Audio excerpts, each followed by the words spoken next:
చంద్రబాబు నాయుడు కొంతమంది రాజకీయ హిందువులను ముందు పెట్టి గేమ్ ఆడుతూ ఉంటాడు. ఈ కుట్రలో కుతంత్రాలు చంద్రబాబు నాయుడు గారికి ఇలాంటి కొత్త ఏమీ కాదు.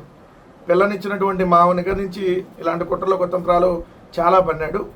ఒక పుస్తకంలో అయితే దగ్గుబాటి వెంకటేశ్వరరావు గారు రాశారు, చంద్రబాబు నాయుడు గారి గొడవలు చేపించడానికి బస్సులు తగలబెట్టించేవాడు అది అని చెప్పి. ఇప్పుడు చూడండి, అసలు జగన్ గారికి ఏం సంబంధం? జగన్ గారి మీద ఒక తప్పుడు కోతలు ఎవరో ఈ హమారా ప్రసాద్ అంట, ఇంకోడెవరో లలిత్ కుమార్ అంట, ఇంకోడెవరో కిల్లి భాస్కర్ అంట. వీళ్ళెవరో ముక్కు మొహం తెలియని వాళ్ళని కొంతమంది ముందు పెట్టి మత మార్పిలను ప్రోత్సహిస్తున్న జగన్ హిందూ సంఘాల నేతల ధ్వజం. ఏమైనా నిజంగా మీరు రాజకీయ ముసుగేసుకోకుండా ఉన్న హిందూ సంఘాలు అయితే, మీకు నిజంగా హిందూ దేవుళ్ళని మీరు ఆరాధించే వాళ్ళు అయితే, ఎవరైతే ఈ స్టేట్మెంట్ ఇచ్చారో వాళ్ళు నేను అడుగుతున్నా, మత మార్పిడులను జగన్ గారు ప్రోత్సహించినట్టు ఒక్కటి చూపించండి. ఇప్పుడు కదా ఈరోజు మత మార్పిడులు జరుగుతుంది చంద్రబాబు నాయుడు గారు ముఖ్యమంత్రిగా ఉండగా.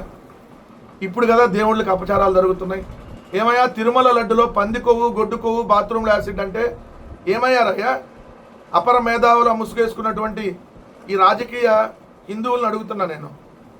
గొడ్డు కొవ్వు, బాత్రూంలో యాసిడ్ అని 310 సంవత్సరాల చరిత్ర కలిగిన లడ్డు మీద మాట్లాడితే ఏమయ్యారు?